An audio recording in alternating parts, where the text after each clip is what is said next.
আগামী জুন ও জুলাইয়ে পূর্ণাঙ্গ সিরিজ খেলতে জিম্বাবুয়ে সফরে যাচ্ছে বাংলাদেশ ক্রিকেট দল। সফরে একটি টেস্ট, 3টি ওয়ানডে ও 3টি টি-20 ম্যাচ খেলবে টাইগাররা। 28 জুন হারারে স্পোর্টস ক্লাবে একমাত্র টেস্ট দিয়ে শুরু হবে সিরিজ। এরপর একই ভেন্যুতে অনুষ্ঠিত হবে 3 ম্যাচের ওয়ানডে সিরিজ। ম্যাচগুলো মাঠে গড়াবে 6, 9 ও 11 জুলাই। ওয়ানডে সিরিজ শেষে দুই দল পাড়ি জমাবে বুলাওয়েতে। কুইন্স স্পোর্টস ক্লাবে অনুষ্ঠিত হবে 3 ম্যাচের টি-20 সিরিজ। বসুন্ধরা টিস্যু, অশুদ্ধতার বিরুদ্ধে এক বিন্দুও ছাড় নয়। সংক্ষিপ্ত সংস্করণের ম্যাচগুলো হবে 15, 17 ও 19 জুলাই।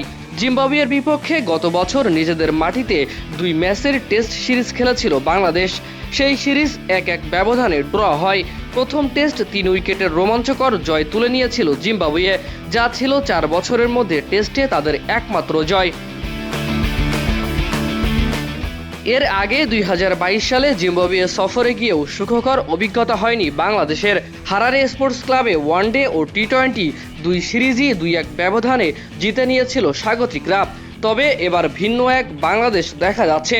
সম্প্রতি পাকিস্তানের বিপক্ষে টেস্ট ও সীমিত ওভারের সিরিজ জিতে আত্মবিশ্বাসে উজ্জ্বল টাইগাররা। তাই জিম্বাবুয়ের মাটিতে এবার ঘুরে দাঁড়ানোর মিশন নিয়েই নামবে বাংলাদেশ। ফারিজুল ইসলাম, ডেইলি সান।